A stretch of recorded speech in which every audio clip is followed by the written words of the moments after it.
last time I knew his son had just had a, a, a baby, and so he was a brand new grandfather. And I said, I really like working with you. I'm sure I'd like working with your son and his family. Can I get an introduction? And he said, well, yeah, I'll talk to my son. I'm seeing him this weekend, and I'll have him give you a call. Excellent. Good. So he was an ideal client. You knew some things about him. It sounds like you built him up, said he was an ideal client, identified him, and asked for the introduction for somebody specific, which is always better to come with a list or know who you want to identify, much like using LinkedIn, than just asking for random referrals. So, excellent. Correct. Good. All right. Very cool. All right. Anybody else?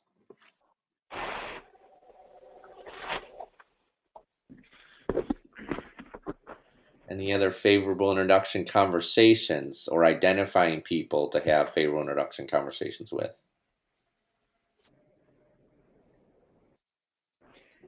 Hey, Rich. This is Casey Phil.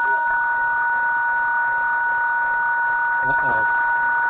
Dang, that is just crazy. I wish we could That identify. wasn't me. Yeah, hey Casey. All right. Can I try to get my question in real quick and hmm just a brief success story, I guess. Yeah, go for it. Um, so since the last call, I did my best, but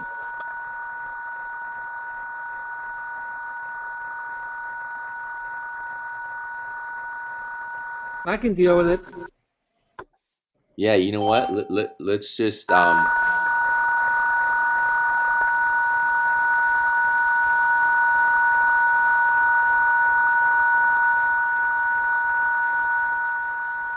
right. okay, it's someone that's dialed in that doesn't have computer access.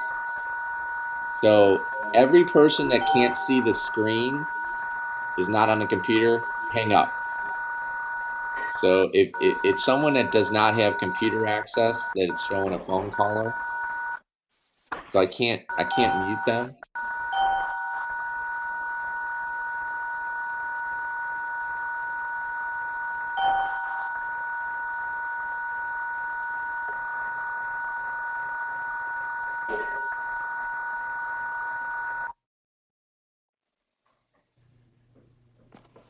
Yeah, they're still there. It's someone that's dialing in, and I can't see who's talking because it doesn't show their name.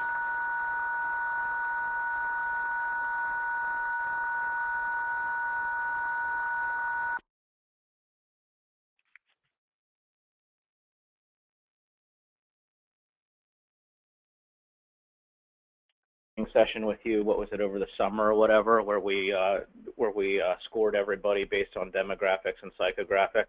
Right. So I do have, what I started with was a top 20, and actually, as I've been having the meetings with people over the course of the last several months or whatever, that that top 20 has kind of evolved. I've deselected some people out of that 20, and I've put some additional people in, and actually at this point I'm giving serious thought about, reduce. ARPAN.com. Outbound adding altitude, shortening breath, chest comfort, and dizziness. If you've been told you need heart valve surgery, you may feel powerless, alone, but you're not. That's because Atkinson Health is home to one of the area's. Hey, Anthony.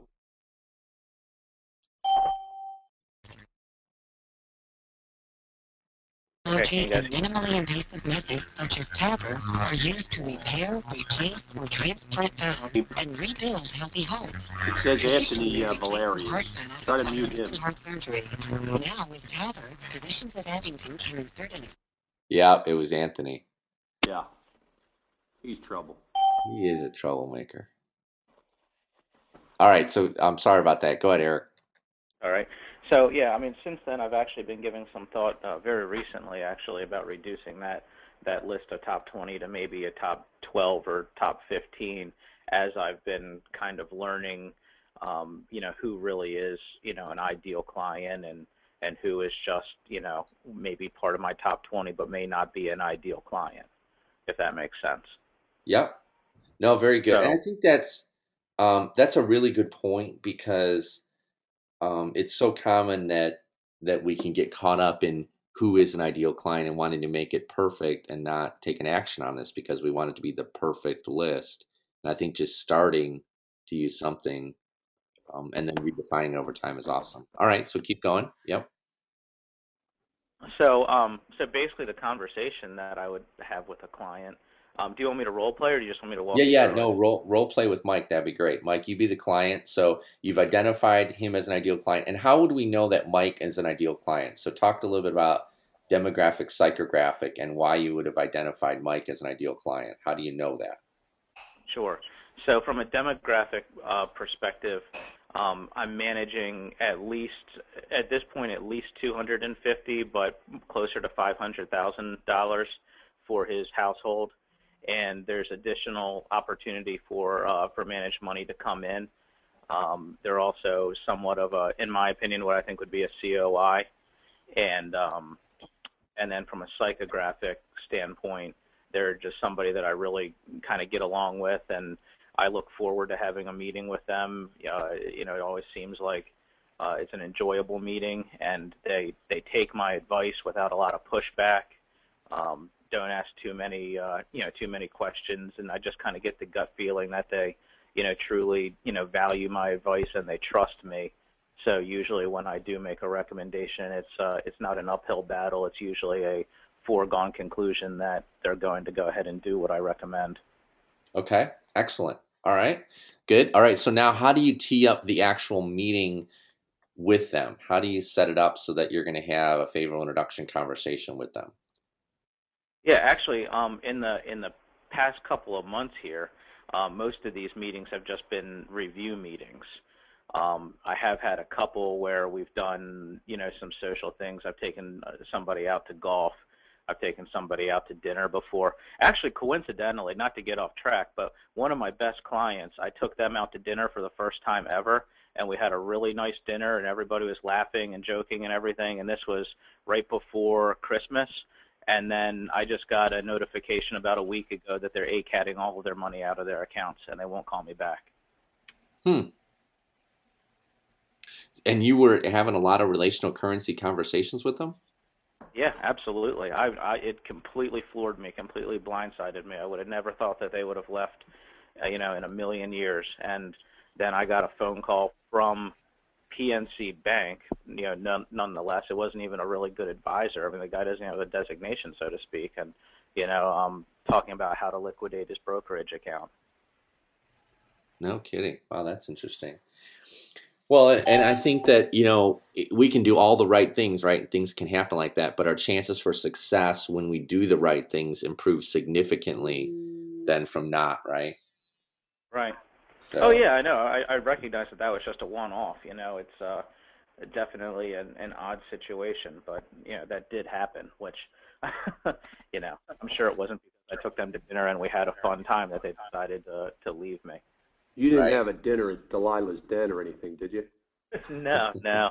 Oh, it was actually really funny. My Pam was laughing about it when she scheduled the appointment because these people were kind of blue collar, but they had some money, and they chose Red Lobster as the restaurant that they wanted to go out to. So, Oh, that is funny. yeah. Crazy. All right, so well, let's role play now. So now you're in the meeting. You asked them to connect, and you're in the meeting, and role play with Mike. You be the client.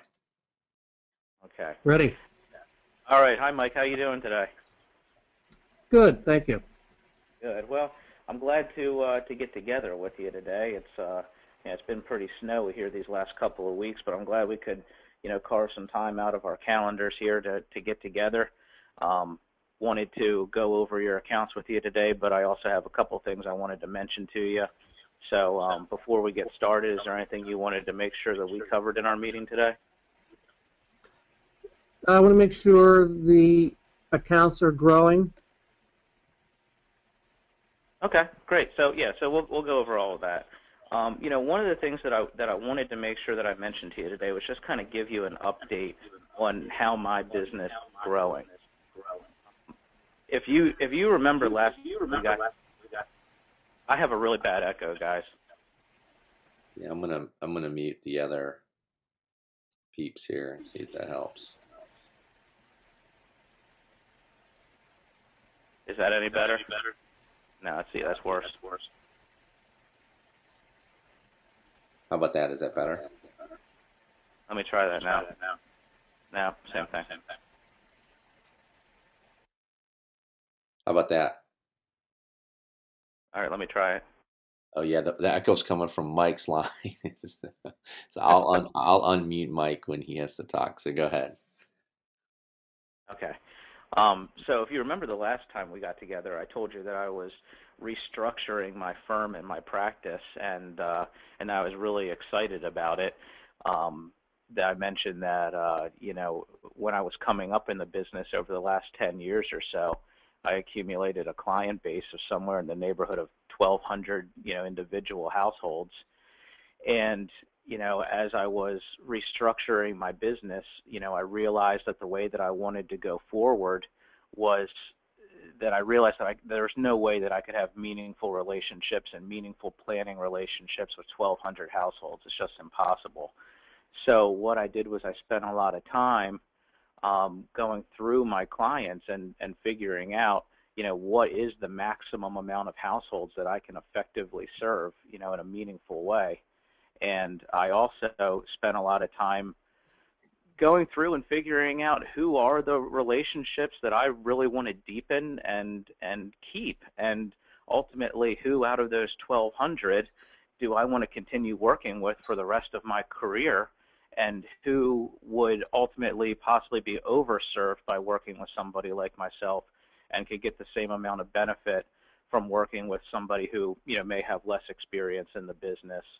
And for all those people, I'm actively in the process of trying to bring in newer advisors into my practice to service those other clients. But the reason I'm having this conversation with you is because I identified you and your wife as people that I really want to deepen our relationship and continue to work with for the next 30 years. And ultimately work with your children, when we have to transfer your estate down the line. So what I'm trying to say is that, you and your wife are ideal clients of mine. And the reason that I feel you're ideal is, number one, you do have quite a bit of wealth. You've done a very good job saving over the years. And from a strictly demographic standpoint, you certainly fit and assets under management criteria that I would hold on the majority of my clients. And, more importantly than that, I just really like working with you. And, I feel that chemistry is really important when you're working with somebody. And if you have the right chemistry, then it never really feels like work. And we can really, take our relationship to the next level and, possibly even have a social relationship outside of work. So, I just wanted to let you know that, and I think it's important for you to know that our relationship is important to me, and that I want to commit to deepening that relationship over the years. Should I just keep going? I'm unmuted now. Well, my response as client. Well, I appreciate that. I thank you for your kind words. And I enjoy working with you, too. As you said, I have been successful. I have monies elsewhere with other clients, with other advisors. And I have other professionals who help me, accountants and lawyers as well. And I think I have that sort of relationship with all of them. Well, that's great. Ideally, that's the best situation that you can be in, where you have a relationship of friendship and ultimate trust in all of your advisors. To that point, I wanted to mention something else to you. As I've been transitioning my practice into this new model, which I kind of liken it to the concierge medicine, where I'm just fully committing myself to a certain number of my best clients. Really the only way that this can work is I need to limit myself to a certain number of clients. And, I've never advertised, and the growth of my business has always been completely organic and word of mouth. And if I'm going to go about building my business this way and limiting my practice to a certain number of clients, what I really need to do is I need to lean on my existing clients who I have the best relationships with to help me duplicate those best relationships. So what I'm trying to say is, number one, I really only have a certain number, say about 50 more relationships that I can add to my practice. And I would appreciate it if you wouldn't mind introducing me to some of your colleagues or other people that you can think of that would be similar to you, both from a personality perspective and from a investment perspective. It would really help me a lot, and realistically, it would also help the people that you care about a lot, because you know that they're going to get an advisor because he truly cares about them and will devote themselves to your friends.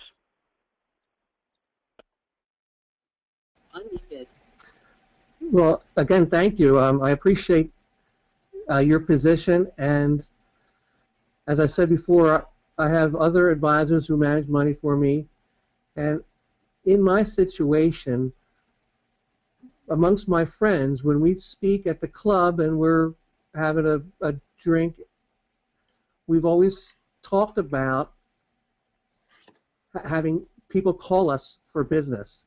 And my associates at the club, I get this distinct feeling that they don't want people calling them for business, but they'd rather have myself call a professional for an opening interview, so I could give your name to them if they ask me whom I'm using, but I don't feel comfortable about giving out their name. Okay, well, I truly appreciate that, because I can put myself in that position as well. What I've noticed over the years, and number one, let me just tell you that, if you be willing to give my name and phone number out to your friends and your colleagues, I'd certainly appreciate it. What I would tell you, though, is people tend to gravitate towards doing business with people that they have common interests with and get along with. So let me throw something out there and see if this would be a good idea by you. Why don't we all get together at the club one night for drinks, or why don't we all get out for golf one time? And I won't even talk about business at all. It'll be just strictly social. We'll all get together. I'll pick up the tab, and we can have a fun night out, and that way these people can get to know me a little bit, and I can get to know them. And realistically, they know what I do for a living, because I'm sure that you would have told them what I do. So they kind of have an idea of what's going on anyway, but I won't mention business at all, and I can at least that way make a personal introduction and a contact with those people that I may be interested in working with, so that maybe I can follow up with them on a social basis at a following time.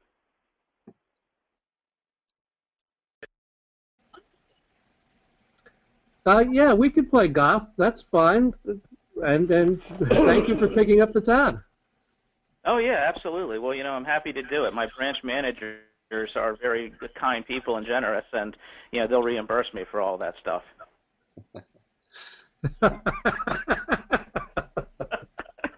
Perfect. And all right. so ends the role play. Let's get some feedback here for Eric. What does everyone think?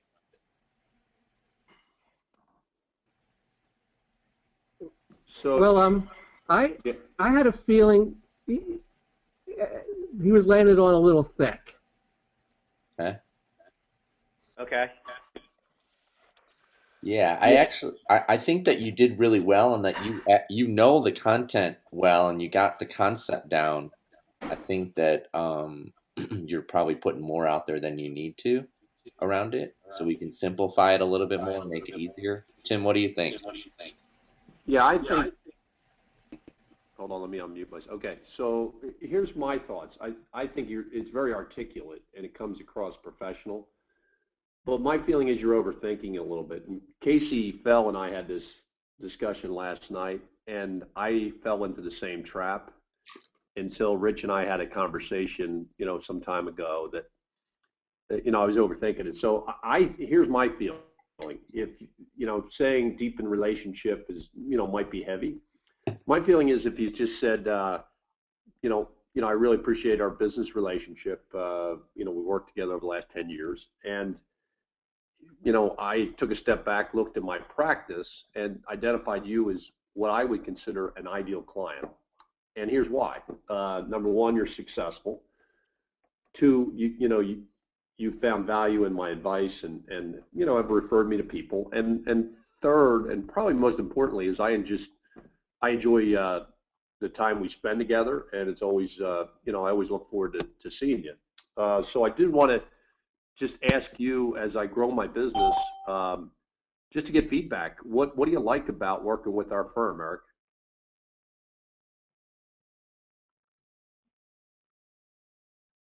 Okay. Eric, and you want to add what can we do better? And so, as I look ahead, I really want to bring on some ideal clients, people like you, and successful people that have a big future.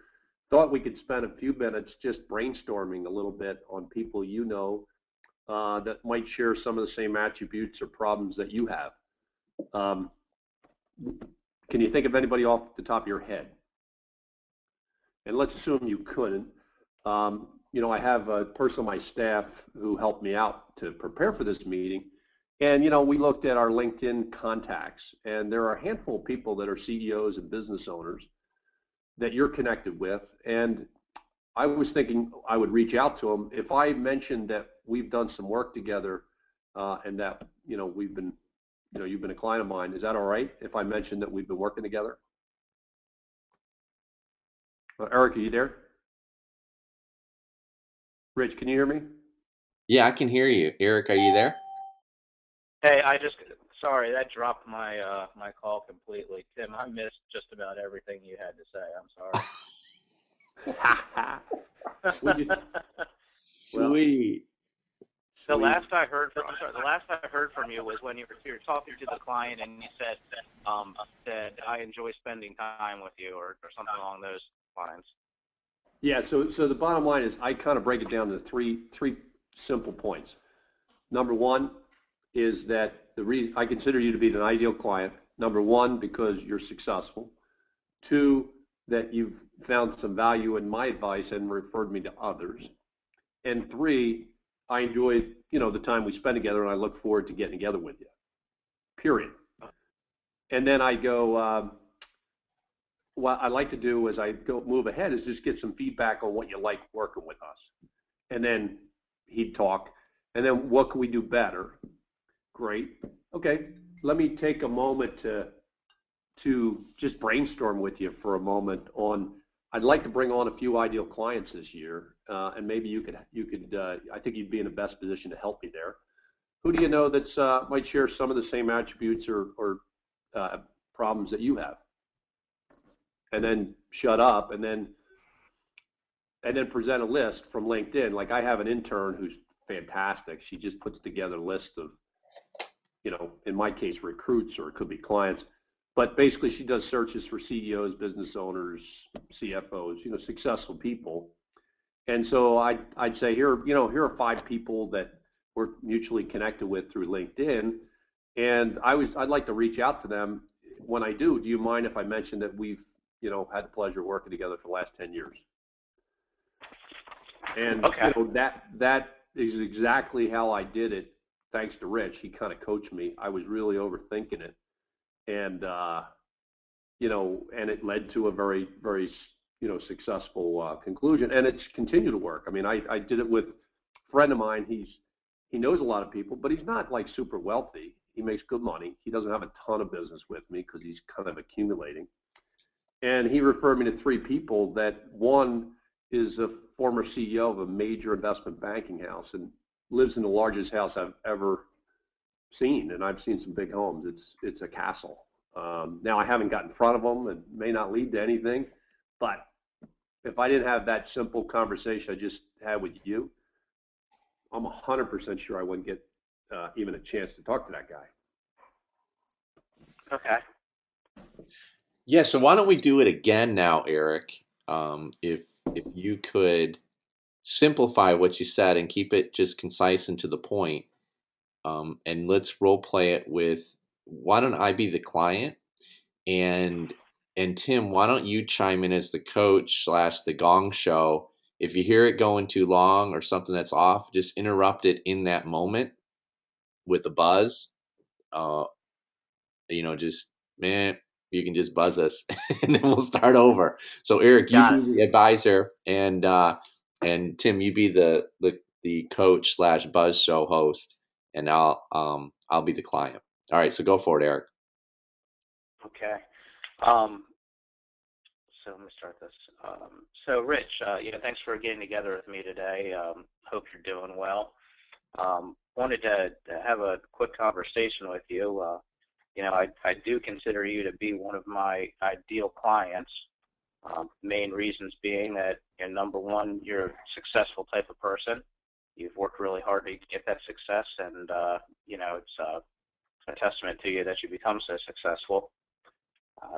The other reason is that you take my advice, and the third reason I would say is really that that I tend to get along with you. I like you as a person.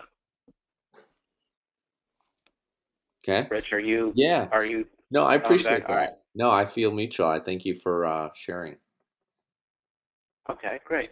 Well, I'm curious. As I'm continuing to build my practice, what would you say that you like about working with me and my company? Well, you return my phone calls. I feel like I've got the right information, and fortunately, our business has done well. I know it's always a risk to be in the market, but overall, our returns have been pretty good, just like you said.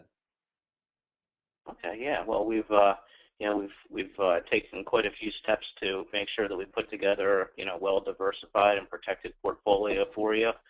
Um, we're always looking to do better. We're always looking to improve.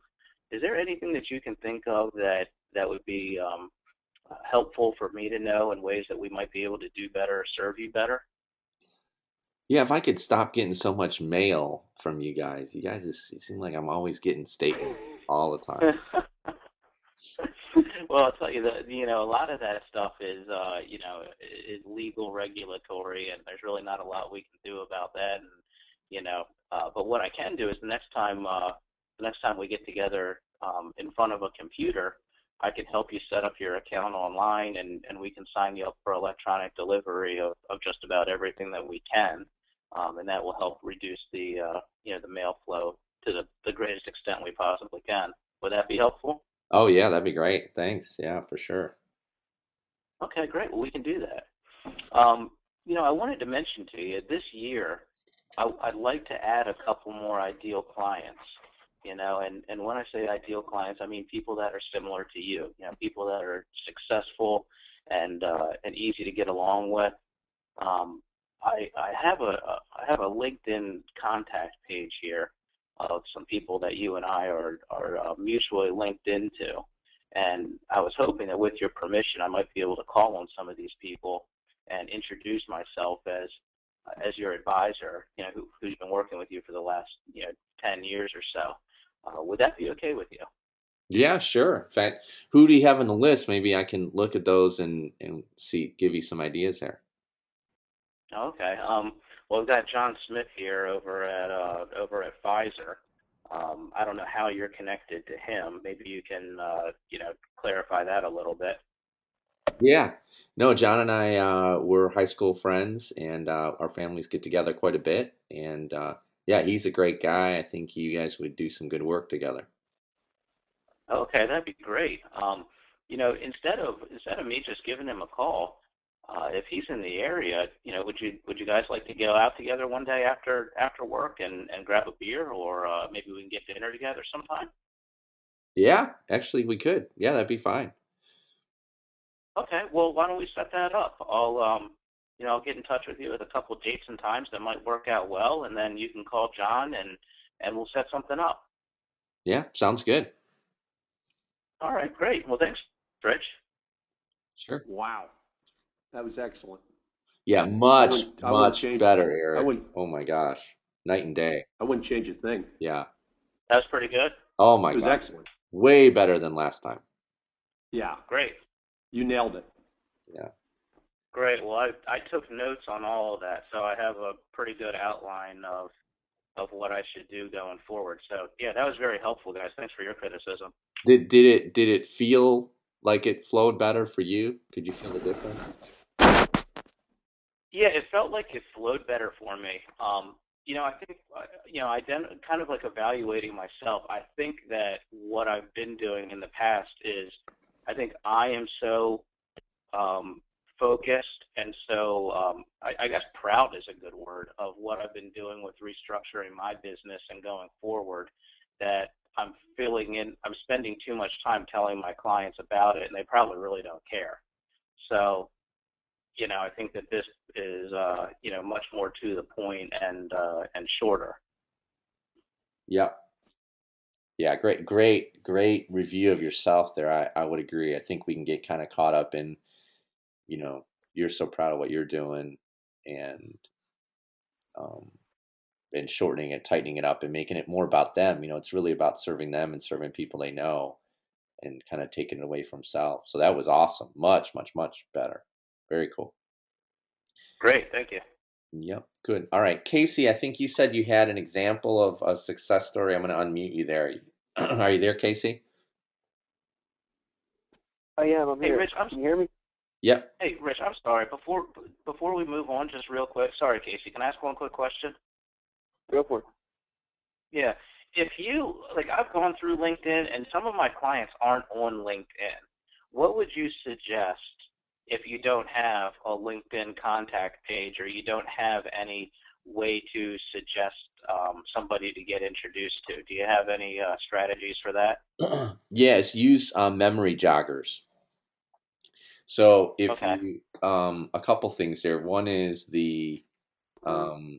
there's the gaps. Let's see here. Hold on a second. There's a couple gap questions that let's just get for real quick. So a few things. So make sure that you're filling the gaps with the client, right? So do they know they're an ideal client? Do they know why? Do they know why they're unique? Um, do they know you want to grow your business? Make sure these gaps are filled, and you should be able to answer these questions with those ideal clients. But then also asking them, what's important to them, and knowing interests about them, and then ultimately back to your question is, if you've got this stuff done, this makes this final question easier, which is, I know you go to church at da da da. Who is it at church that you really respect? And who is it at the country club that you really respect? Who is it at, where you work at Pfizer that you really respect? And I think I told this story in the last call, is that one of the advisors that I use had received my name from someone from church as someone that they really respected. And he had called me at the office, and, I was a young executive in my late 20s, and he said, "Hey, someone at church really respected you and thought we should get together for lunch." And I said, "Yeah, absolutely. Let's get together." So, and I was only like his seventh or eighth client that he had total. He'd only been in the business a few months at the time. So Okay. that respect word is really, really important. But using memory joggers to find out in specific environments, who do you respect there a lot? And then get as much insight as you can about that person. So if you don't have the LinkedIn, although LinkedIn's great, always good to show up with names in advance. But if not, then use memory joggers. Great. Thank you. Yeah. Sorry, Casey. Cool. All right, Casey. That's okay. Sorry, go ahead. Okay. So yeah, I had a few conversations, and for the most part they went well. I guess my question is, what's the win here? Is the win when you go through this conversation? It's very easy. It's back and forth, and then at the end, I asked them, I say, I was wondering if you would mind brainstorming with me a little bit about someone that you could introduce me to. Do you think that I could help? Now, okay, they're either going to, I mean, there's only a couple things that, that's going to happen after that. They're either going to say, yeah, blah, blah, blah, I have a colleague, or, my neighbor is a great guy, blah, blah. Are we looking for a name and a phone number, or are we looking for, kind of a commitment on the client's end that they'll give so-and-so a call to set up a time to grab a cup of coffee? What's a win when you leave that appointment? Because I certainly wouldn't want somebody, after I gave them, after we had this conversation, to say, yeah, give me a few of your business cards, I'll give them to my friends. Right. Yeah, You that's see a what I'm great saying? question, Case. I think, and to me, and I'll open it up to the group. What's an ultimate win? Say a personal introduction. Okay, and what would that be? How would that look? What would a personal introduction look like? Similar to, what we mentioned before, everybody getting together for coffee or, some type of meal, something like that, and introducing you as, their trusted advisor, and whatever words, they feel comfortable using that. Okay. Sure. I guess my question is that, so, Eric, to go back to your conversation, so the guy says, yeah, John Smith, he was a high school friend of mine. I think that's how it went. He's a high school friend of mine. Yeah, we can, meet up to grab a beer. So then the next logical step is that the client is going to call the potential favorable introduction and set up a meeting with the three of you. Right. My concern is that part of me says that that's a little bit out of my control now, and now it's up to the client to actually call the favorable introduction and to set it up, and then you're kind of leaving it in the client's hands to explain why the three of you want to get together for a cup of coffee or a beer or whatever. Hey, Case, I agree. I mean, that'd be great to socialize. I just want a name and a phone number. Now, obviously, it'd be great if they give the person a call or email them and say, hey, you know what? Tim's a great guy. He's helped me and my family for the last 10 years. I just think you should meet with him. It'd be worth your time. And that's exactly what happened in my case. And now, after they became a client, we went out to Capitol Grill with all the wives, and we, the six of us had a great dinner, and it was fun. And now the guy who's now my new ideal client is really thinking about ways that he could get me in front of other people. So that kind of it. But I just want to name a phone number. To me, that's a win. Now, if they could get smooth it a little bit so it's not a cold, like I don't, if I mention their name, it's probably not going to be a cold call to begin with, even if they don't call them. So what do you think, Rich? Yeah, I think that if I could, sort of pick between all the options that are out there, it's always great for you guys to get together. But I think the one, it's great to get together, doing it of golf or dinner or coffee or whatever. But I think the one that works the most often, that would be the best path, that is, simple yet can work in the majority of the cases, is a favorable introduction intro via email, because it's just so easy, everyone gets it, and the key there is coaching them through that. So I just did a program, a study group for Tom Mangone and some of his, in his study group. And part of that, I said, hey, I'll help you guys out, but I want favorable introductions from each one of you. And they said, oh, yeah, absolutely. And I coached them on how to make that intro. And so same thing with your clients, is how do you create the language for them? So if you're ending and said, hey, I'm going to give you the introduction to John Smith, say, hey, would you mind if I send you an email on some language that maybe you could use, that you could copy him, copy me, put both of our phone numbers in there, and that way you've made the introduction and we can connect from there. And, and they'll typically say, yeah, absolutely. So in that email, you'd want to script it that says something like, um, John, hey, John, FYI, Casey and I have been working together for the last 11 years. I really respect him and what he's been able to do for our family and our planning. But I really like him as a human being and as family guy. And I think it'd be awesome for you guys to connect. Here's your, contact information, Casey, and then John's phone number, each of you, and then sending that email to him and to you, and then is sort of his hands are clean of it, that he's made the introduction, and then you guys connect on it. So to me, that's just really powerful if you can coach them in the language to use to make the introduction via email, and then you can follow up from there. And then when you follow up, it's pretty easy conversation. You say, hey, so and so just recommended me that we connect. I don't know if you saw the email or not, but it'd be great. And in my case, typically what I'll do is I'll just forward that email right to my assistant and let them set up the call for me, you know. So that's I think to me a great way to that works almost all the time, and it just closes the gap.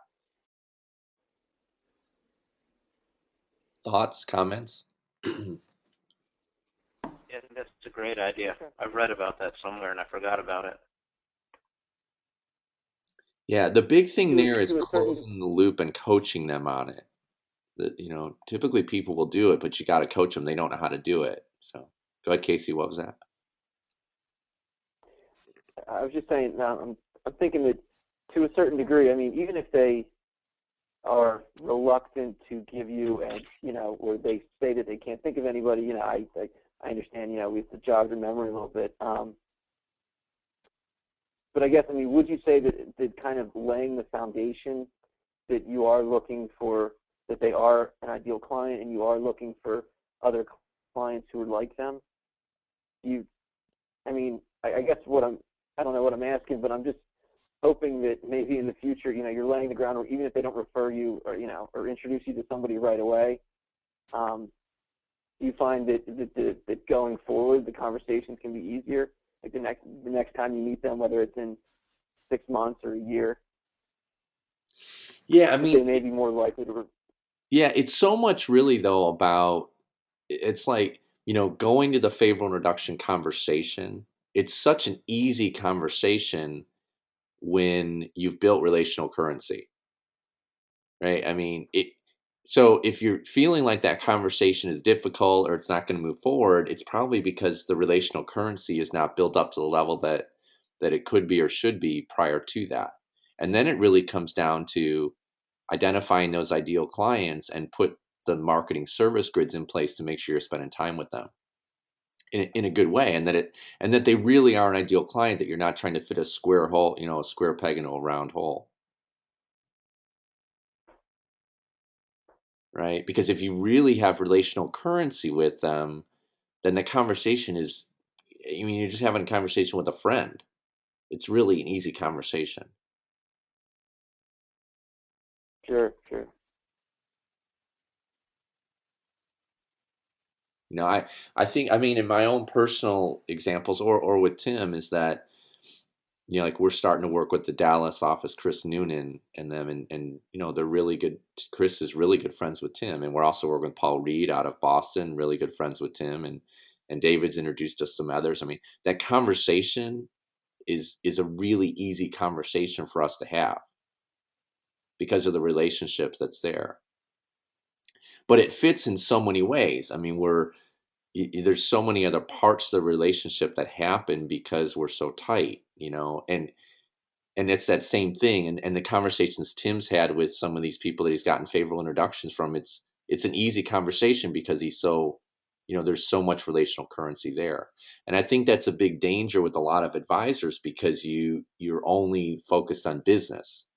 Okay, I'm going to do my quarterly reviews, twice a year. I'm going to do, once a year, twice a year, once a quarter. I'm going to, maybe some of you get as far as sending out a newsletter or some kind of update. But is it really the type of person that psychographically you want to connect with, that you're playing golf with, that you're spending time with? And, another example is Jim Schlesinger, one of our top coaches. When he retired, he said, I just want to pick my top 20 people that, he retired from AXA as a branch manager out of Chicago, and said, in my retirement, I just want to pick my top 20 clients that I can spend time with and golf with and work with. I mean, that's the ultimate, place. And then even Donna Nadler, who's Tom Mangone's partner, she's been trying to retire for the last 10 years, and she keeps making more money and working with less people because she keeps getting all these referrals from all these people she goes on vacations with and spends time at the shore and goes, travels to Europe with. Those are all her clients, are her best friends. So she's spending time with them, and then they keep giving referrals to kids and grandkids and friends and all kinds of other people, and she just hands them off to her junior partners, who then she gets the lead source referral from, and she's making all this money just from handing all that stuff off. She doesn't even work with them. She just keeps her handful of, in her case, she's got 30 clients that she's working with. So that's the ultimate play, right? If you can get to the place where you've got your handful of really ideal 20 or so clients that are really ideal, that you enjoy spending time with.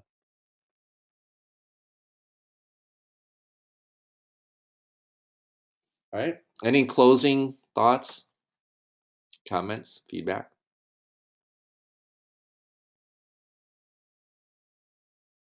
Hey, Rich, what's next? What do we, between now and next time? Yeah, I mean, Tim was asking me, we were joking, we had a conversation yesterday, I think, about, just what's the outcome? How do we measure success? I mean, to me, hearing the wins at the beginning of the conversation, I love that, Mike said he had some conversations. Eric, I know you're doing some of this. Casey, you're doing it, but I'd love to hear the wins. So if everyone could have 3 favorable introduction conversations, because like Casey said, what's the ultimate win? The ultimate win is you're moving that ball down the field, right? If you're going from, getting yardage, getting first downs, um, that's the constant and never ending improvement. If you keep doing that, then you're going to get to the ultimate play. So if everyone could have 3 favorable introduction conversations, whether you get the favorable introductions or not, get in there, test it, work through it, and then let's get some feedback around that. And it'd be great to get, even some intros, some actual intros, some favorable introductions that happen from the conversations themselves. So that's the assignment, is to have 3 favorable introduction conversations, and then on the next call, let's say who pulled that off and how did it go, and then let's do some more role playing around it. And the next one, I'll be there live. So we're gonna have that on, what's that Thursday, Tim? The the date on that? Well, we initially had a date. We may have to change the date, because didn't we have a date of like coming